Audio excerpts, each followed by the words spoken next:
Salut à tous. Aujourd'hui, je vais faire un retour sur le bilan du premier tour des élections présidentielles, en essayant d'expliquer un peu ce que je vais faire au second tour et ce que je pense que les électeurs des différents partis politiques devraient faire. Un premier point, c'est le fait qu'au vu des résultats du premier tour, il apparaît que la France semble cliver en 6,5, je dirais.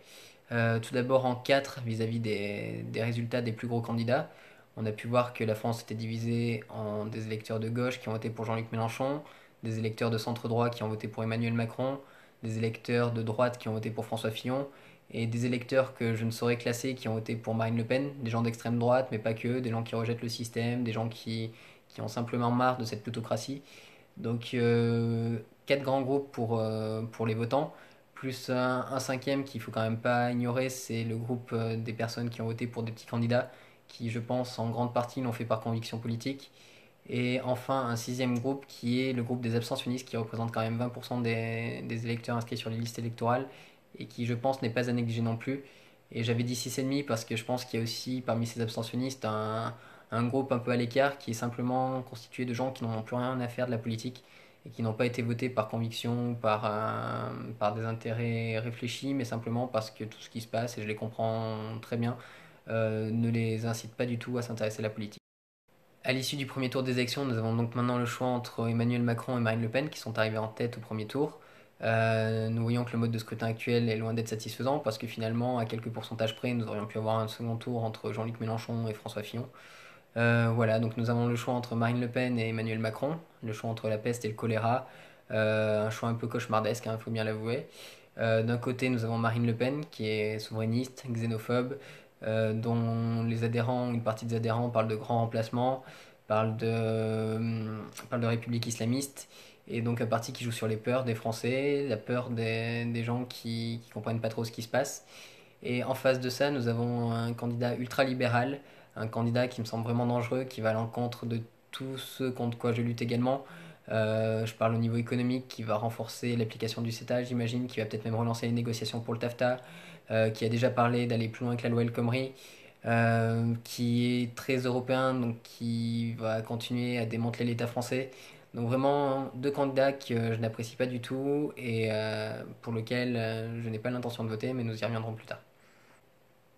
Alors, face à ce constat, maintenant, je vais dire ce que je conseille à chacun d'entre vous, selon ce que vous avez fait au premier tour. Ce n'est qu'un conseil, hein, vous êtes libre, vous avez un libre arbitre et j'espère que vous allez l'utiliser au maximum. De ne pas vous laisser influencer, que ce soit par moi ou par les médias ou par je ne sais qui, mais simplement que vous allez bien réfléchir à la question. Tout d'abord, je commence avec les abstentionnistes. Je pense que vous avez fait un très bon choix. Vous avez été plus intelligent que les votants au premier tour. Même si j'ai voté par conviction, je pense que finalement, ce système est tellement pourri que j'aurais mieux fait de le délégitimer en m'abstenant, peut-être, j'en sais rien. Mais en tout cas, si vous êtes abstenu au premier tour, je pense vraiment qu'il faut que vous continuiez dans cette voie-là et que vous fassiez la même chose au second tour, tout simplement. Ensuite, il y a tous les électeurs des petits candidats, dont je pense faire partie, même si petit candidat est assez péjoratif, mais tous les électeurs des candidats ayant fait un petit score, qui je pense en grande partie ont voté par conviction, et je pense qu'il ne faut pas laisser cette conviction de côté pour le deuxième tour. Si vous avez voté pour ces candidats, c'est qu'il y avait de bonnes raisons, que vous ne vouliez pas d'Emmanuel Macron, que vous ne vouliez pas de Marine Le Pen, et donc je pense que la meilleure chose à faire est également de s'abstenir au deuxième tour pour ne pas renier ces convictions que vous avez défendues lors du premier tour. J'en viens ensuite aux électeurs de François Fillon. Honnêtement, vous avez voté pour une personne qui me semble complètement immorale, qui devait être là simplement, je pense, pour défendre vos intérêts. C'est la seule raison pour laquelle je vois qu'on peut voter pour François Fillon, avoir des intérêts à défendre et le fait qu'il pouvait les défendre. Maintenant, vous avez fait le choix de voter pour une personne immorale au premier tour, donc je voulais choisir au deuxième tour. Si vous voulez la peste, le choléra, j'ai l'impression que vous n'avez pas grand-chose à faire en fait du candidat qui pourrait être élu. C'est juste une défense d'intérêt qui pousse à voter pour François Fillon. J'en arrive maintenant à la France Insoumise, aux électeurs de Jean-Luc Mélenchon. Là, j'ai un peu plus de choses à dire. Tout d'abord, je pense que Emmanuel Macron et Marine Le Pen sont aussi proches ou aussi loin de vos idées, c'est comme on l'entend, plutôt aussi loin. Et je pense donc que la meilleure chose à faire serait de s'abstenir pour vous aussi. Après, je voulais revenir sur le fait que Jean-Luc Mélenchon dise qu'il n'y a pas de consigne de vote, mais qui demande votre réflexion sur l'abstention ou le vote pour Emmanuel Macron. Ça me rappelle étrangement ce qu'il a fait en 2012, qui est un appel à voter pour Hollande, même si là, c'est pas un appel à voter pour Emmanuel Macron, c'est un rejet de Marine Le Pen. Donc vous n'êtes absolument pas libre de faire ce que vous voulez ou de réfléchir comme vous le souhaitez. Il y a une consigne de vote qui est de ne pas voter pour Marine Le Pen. Je pense qu'il faut que vous en soyez conscient. Et comme je disais, vous êtes aussi loin des deux candidats. Emmanuel Macron est très loin de vous au niveau économique.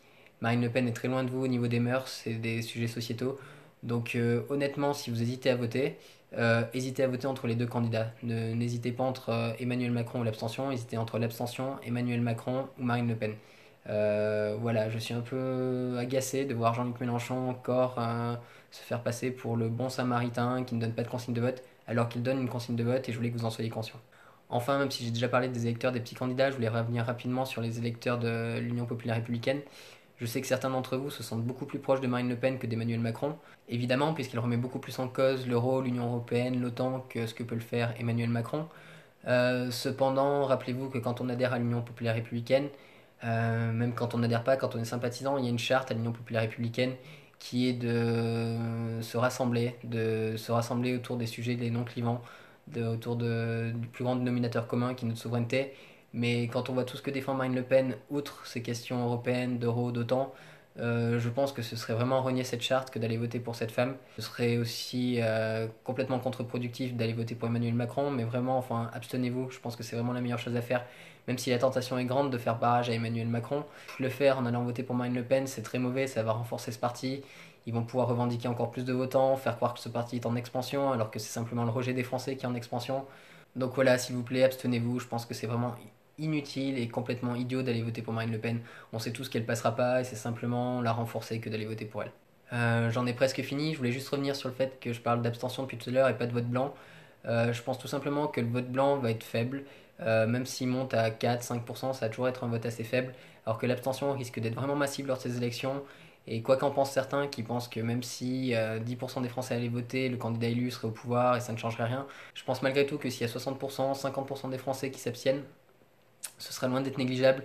Le candidat élu partira avec une légitimité beaucoup plus faible. Il sera obligé de faire attention à ce qu'il fait et dans tous les cas, ce sera un point positif de lui donner le moins de légitimité possible dès le départ. Ça permettra que les mouvements sociaux se réveillent beaucoup plus rapidement.